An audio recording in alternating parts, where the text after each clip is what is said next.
A história da maconha no Brasil tem seu início com a própria descoberta do país. A maconha é uma planta exótica, ou seja, não é natural do Brasil.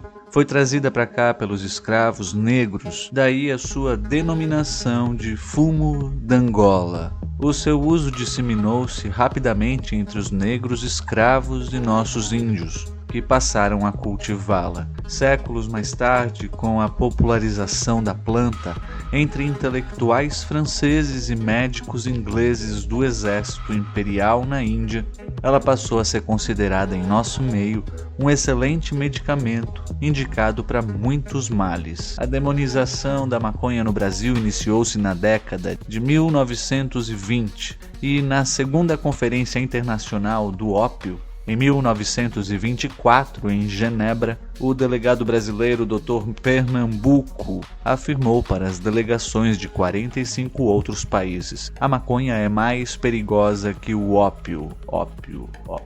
Apesar das tentativas anteriores no século XIX e princípios do século XX, a perseguição policial aos usuários de maconha somente se fez constante e enérgica a partir da década de 1930. O primeiro levantamento domiciliar brasileiro sobre o consumo de psicotrópicos, realizado em 2001, mostrou que 6,7% da população consultada já havia experimentado maconha pelo menos uma vez na vida, o que significa dizer que alguns milhões de brasileiros poderiam ser acusados e condenados à prisão por tal ofensa à presente lei.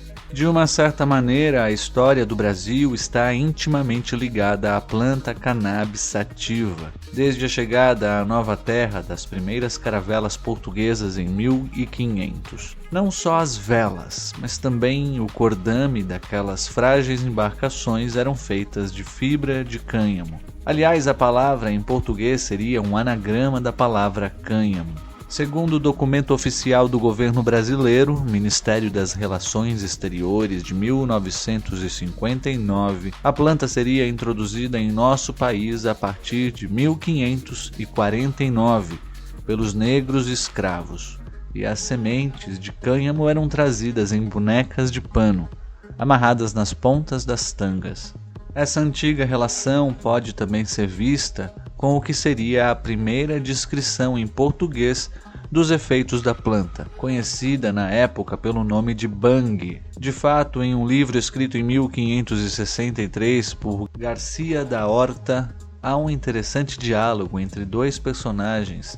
Os trechos descrevem efeitos tanto de euforia e boa viagem, como o bode, a má viagem.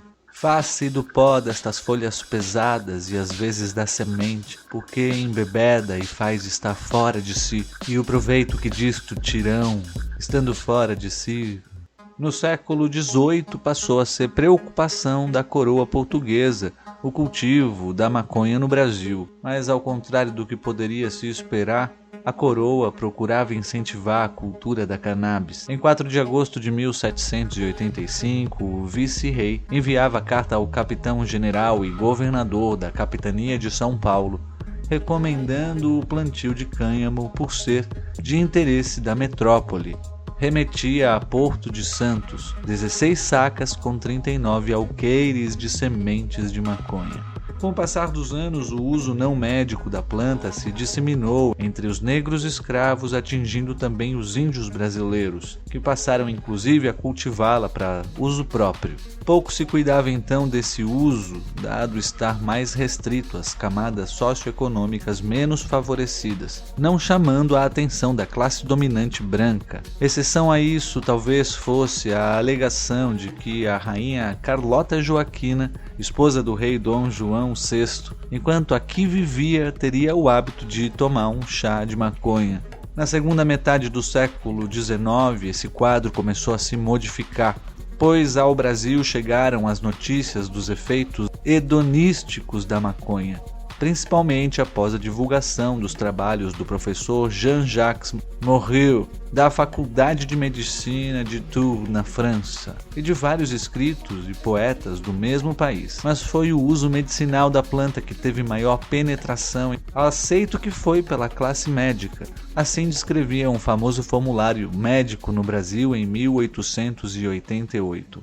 Contra a bronquite crônica fumam-se na asma.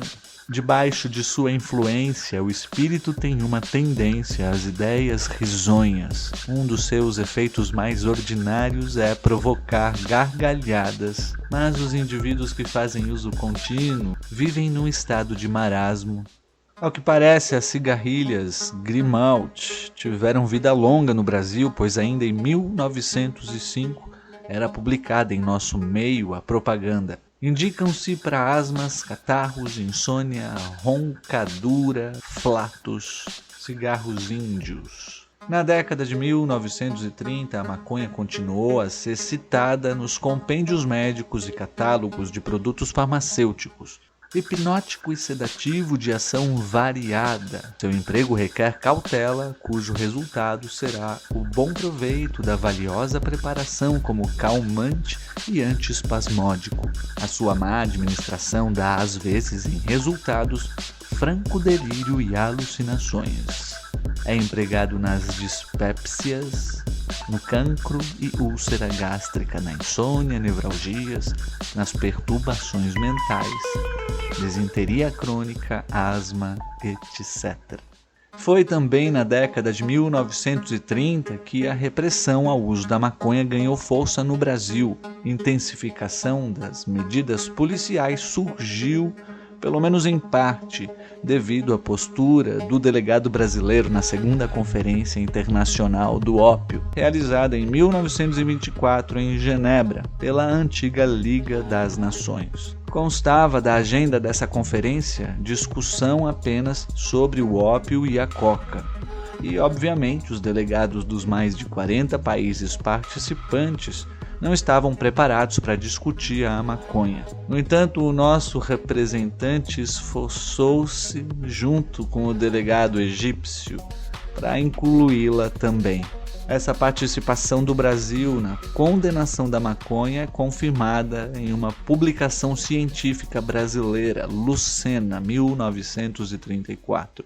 Já dispomos de legislação penal referente aos contraventores, consumidores ou contrabandistas do tóxico. Aludimos à Lei nº 4.296, de 6 de julho de 1921, que menciona o haxixe. No Congresso do Ópio, da Lei das Nações de Pernambuco Filho e Gotuso conseguiram a proibição da venda da maconha. Partindo daí, deve-se começar por dar cumprimento aos dispositivos do referendo decreto nos casos especiais dos fumantes e contrabandistas de maconha. Entretanto, essa opinião emitida em 1924 pelo Dr. Pernambuco em Genebra é de muito de se estranhar, pois, de acordo com o documento oficial do governo brasileiro, esse médico, como acentuam Pernambuco Filho e Heitor Pérez, entre outros, essa dependência de ordem física nunca se verifica nos indivíduos que se servem de maconha. Em centenas de observações clínicas desde 1915,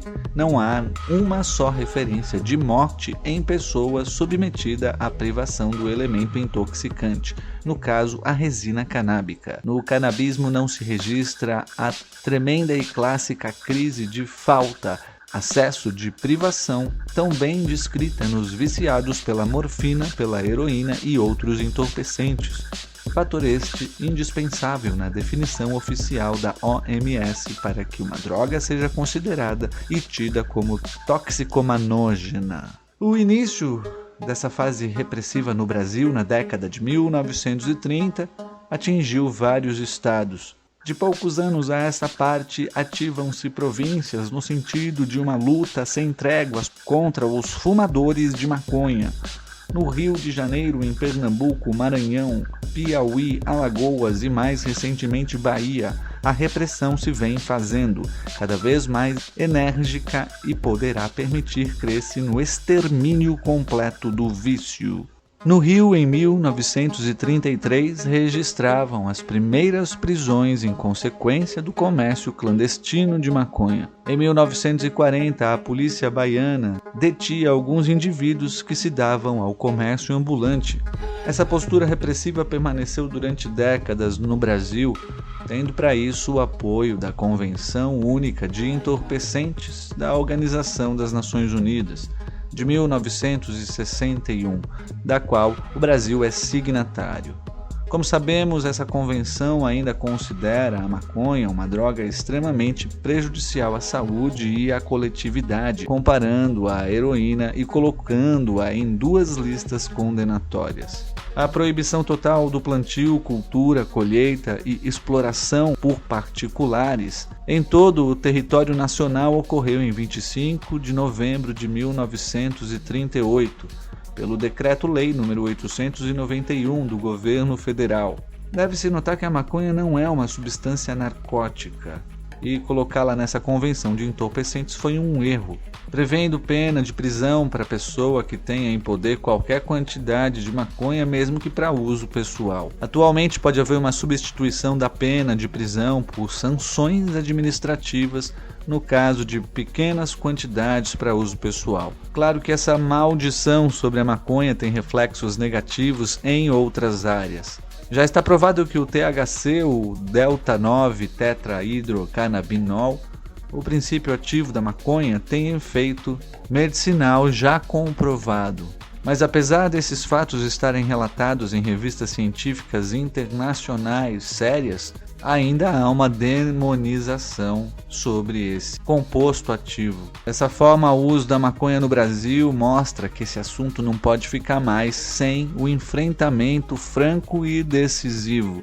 O primeiro levantamento domiciliar sobre consumo de drogas no Brasil revelou que 7% dos brasileiros já consumiram a planta pelo menos uma vez na vida, sendo o número de pessoas internadas por intoxicação aguda ou por dependência de maconha é extremamente irrisório, não passando de 300 casos entre 1997 e 2000. No mesmo período, as internações por álcool alcançaram um total de 119.906 internações. A falta de discriminação entre viciados em drogas pesadas e simples fumantes de maconha tem resultados altamente inconvenientes do ponto de vista social. Se os estabelecimentos especiais viessem a ser construídos para internar usuários de maconha, com toda a probabilidade iríamos ressuscitar o famoso dilema do Simão Bacamarte de Machado de Assis.